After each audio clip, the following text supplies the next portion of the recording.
ഇത് stealth ഫൈറ്ററാണ്. Stealth എന്ന് പറഞ്ഞാൽ റഡാറുകൾക്ക് ഡിറ്റക്ട് ചെയ്യാൻ തീരെ പറ്റില്ല എന്നല്ല, ഡിറ്റക്ട് ചെയ്യാൻ ബുദ്ധിമുട്ടുള്ള ഒരു വിമാനമാണ് സ്റ്റെൽത്ത് ഫൈറ്റർ എന്ന് പറയുന്നത്. അപ്പോൾ ആ സ്റ്റെൽത്ത് എന്ന് പറയുന്ന അതിൻ്റെ ടെക്നോളജി ഒന്ന് അതിൻ്റെ രൂപമാണ്, അതിൻ്റെ ഡിസൈൻ. മറ്റൊന്ന് അതിന് പുറത്തുള്ള അടിച്ചിട്ടുള്ള പെയിൻറ്റ് പോലും ഈ സ്റ്റെൽത്തിനെ എൻകറേജ് ചെയ്യുന്ന ഒന്നാണ്. അപ്പോൾ നമ്മുടെ ഒരു കുഷ് എന്ന് പേരുള്ള നമ്മുടെ ഇന്ത്യൻ എയർഫോഴ്സിൻ്റെ ഒരു റഡാർ സംവിധാനമുണ്ട്. ഈ റഡാർ സംവിധാനം ഈ വിമാനത്തെ കണ്ടെത്തി, അതായത് അവരുടെ സ്റ്റെൽത്തിനെ നമ്മൾ ക്രാക്ക് ചെയ്തു എന്നുള്ളതായിരുന്നു ഒരു അവകാശവാദം. ടൈംസ് ഓഫ് ഇന്ത്യ മറ്റുമാണ് അത് റിപ്പോർട്ട് ചെയ്തത്. പിന്നെ ഒരു കഥ, അതൊരു സോഷ്യൽ മീഡിയ പ്രചരിച്ചൊരു കഥയാണ്. നമ്മൾ ഒരു പ്രത്യേക സിഗ്നൽ അതിലേക്ക് അയച്ച് അതിന് പറക്കാൻ പറ്റാതെ കൊണ്ടുവന്ന് നമ്മൾ താഴെ ഇറക്കി എന്നുള്ളതാണ്. ഭയങ്കര രസമുള്ള കഥകളൊക്കെ കേൾക്കുന്നുണ്ട്. അപ്പോൾ യഥാർത്ഥത്തിൽ ഇതിൽ സംഭവിച്ചത്, his majesty Prince of Wales എന്ന് പറയുന്ന UK-യുടെ ഒരു വാർഷിപ്പുണ്ട്. ആ വാർഷിപ്പ് ഇന്ത്യൻ നേവിയുമായി സംയുക്തമായൊരു സൈനികാഭ്യാസം അറേബ്യൻ സീയിൽ നടത്തുന്നുണ്ട്. അങ്ങനെ പല ബ്രിട്ടനുമായിട്ടും അമേരിക്കയായിട്ടും നമ്മൾ സംയുക്ത സൈനികാഭ്യാസം നടക്കുന്നുണ്ട്. അപ്പോൾ അത് കഴിഞ്ഞിട്ട് ഇപ്പോൾ അവർ സിംഗപ്പൂർ, മലേഷ്യ വഴി ഓസ്ട്രേലിയയിലേക്കാണ് യാത്ര ചെയ്തുകൊണ്ടിരിക്കുന്നത്. അപ്പോൾ ഈ നേവൽ ഷിപ്പിൽ നിന്ന്, ഈ വാർഷിപ്പിൽ നിന്ന് പറന്നുയർന്നൊരു വിമാനമാണിത്. അപ്പോൾ തിരിച്ചിറങ്ങാൻ നോക്കുമ്പോൾ അവിടെ കാലാവസ്ഥ മോശമായി, അവർക്ക് ഇറങ്ങാൻ പറ്റാതായി. ഈ വിമാനത്തിൻ്റെ പ്രത്യേകത ഇപ്പോൾ F-36, F-35A, B, C അങ്ങനെ 3 വേരിയൻസ് ഉണ്ട് ഇതിന്. ബി ആണ്.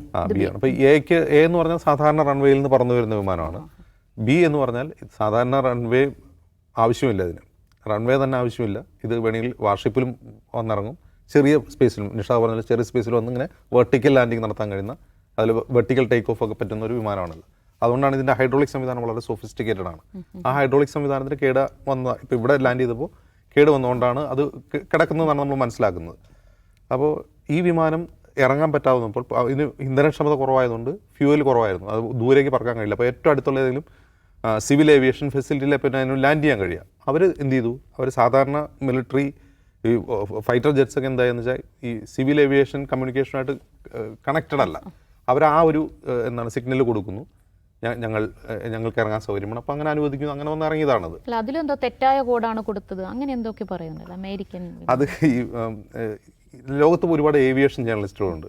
ഏവിയേഷൻ ജേർണലിസം എന്ന് പറഞ്ഞാൽ തന്നെ ഒരു ശാഖയാണ്. കാരണം വിമാനങ്ങളെക്കുറിച്ചുള്ള വാർത്തകൾ ആളുകൾക്ക് എപ്പോഴും കൗതുകമുള്ള ഒന്നാണ്. അപ്പോൾ അതിൽ പലതരത്തിലുള്ള, ഇപ്പോൾ അവർ കൊടുത്ത സിഗ്നൽ ഏവിയേഷൻ ജേർണലിസ്റ്റിൽ ഇത് പരിശോധിക്കുക ഫ്ലൈറ്റ് റഡാർ എന്ന് പറയുന്ന സംവിധാനം വഴിയാണ്. അതൊരു വെബ്സൈറ്റാണ്.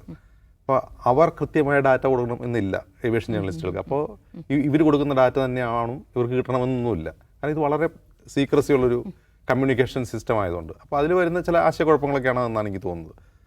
ഞാൻ ഒരു കാര്യം പറയുന്നത്, ഞാൻ ഇതിലൊരു എക്സ്പെർട്ടൊന്നുമല്ല. ഏവിയേഷൻ എനിക്ക് താല്പര്യം വന്നത്, ഞാൻ ഇടയ്ക്ക് ഒരു വീഡിയോ ചെയ്യാൻ വേണ്ടി ഞാൻ അതൊന്ന് കുറേ കാര്യങ്ങൾ പരിശോധിച്ചു. പിന്നെ എൻ്റെ ആൽഗോരിതത്തിൽ മൊത്തം ഈ സാധനമാണ് വരുന്നത്. ഞാൻ ദിവ്യയോട് ഉപദേശിക്കുകയാണ്, ഒരു കാരണവശാലും നമ്മൾ കണ്ടു കഴിഞ്ഞാൽ നമ്മൾ അഡിക്റ്റ് ആവും. സീരിയസ്ലി ഞാൻ പറയുകയാണ്, നമ്മൾ ഏവിയേഷനുമായിട്ട് ബന്ധപ്പെട്ട വീഡിയോസ് കണ്ടുകൊണ്ട് കഴിഞ്ഞാൽ നമ്മൾ അതിന് അഡിക്റ്റ് ആയി പോകും. ചൈന J-36 എന്ന് പറഞ്ഞ സ്റ്റെൽത്ത് ഫൈറ്റർ പഠിച്ചു, അടുത്ത സാധനം അതാണ്.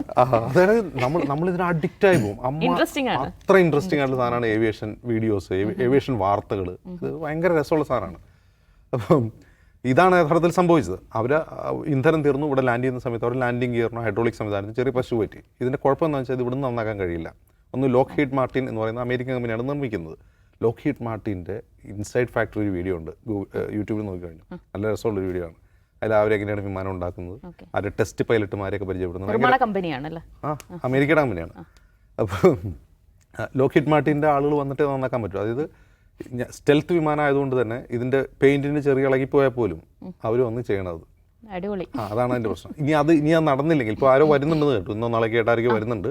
ഇനി അത് നടന്നില്ല എന്ത് ചെയ്യും, UK-യുടെ ഒരു കാരിയർ ഫ്ലൈറ്റ് വന്ന് ഈ വിമാനം കയറ്റി പോകും. അത്രേ എടുത്തുകൊണ്ട് പോയ രക്ഷയുള്ളൂ. അതുകൊണ്ട് ഇവിടെ ഇട്ട് നന്നാക്കാൻ പറ്റില്ല അത്.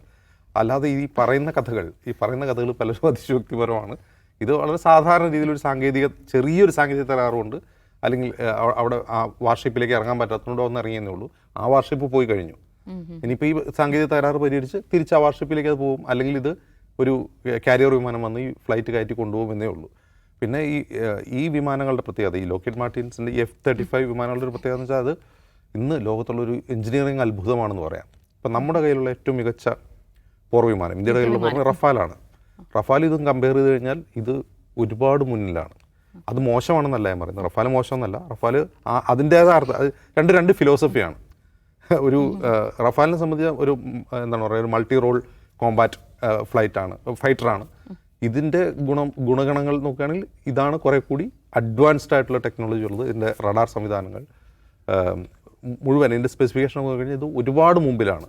നമുക്ക് ഇത് ഇല്ല, ഇപ്പോൾ നമ്മുടെ കയ്യിൽ കൈവശമില്ല, പക്ഷെ നമുക്ക് അതിൻ്റെ ആവശ്യവുമില്ല. വൻകിട രാജ്യങ്ങളുടെ രാജ്യങ്ങളുടെ കയ്യിലുള്ളൂ. പിന്നെ നല്ല വില വരും, വാങ്ങാനും ഭയങ്കര പൈസ, പറത്താനും പൈസയാണ്, ഓപ്പറേഷൻ കോസ്റ്റും ഭയങ്കരമാണ്.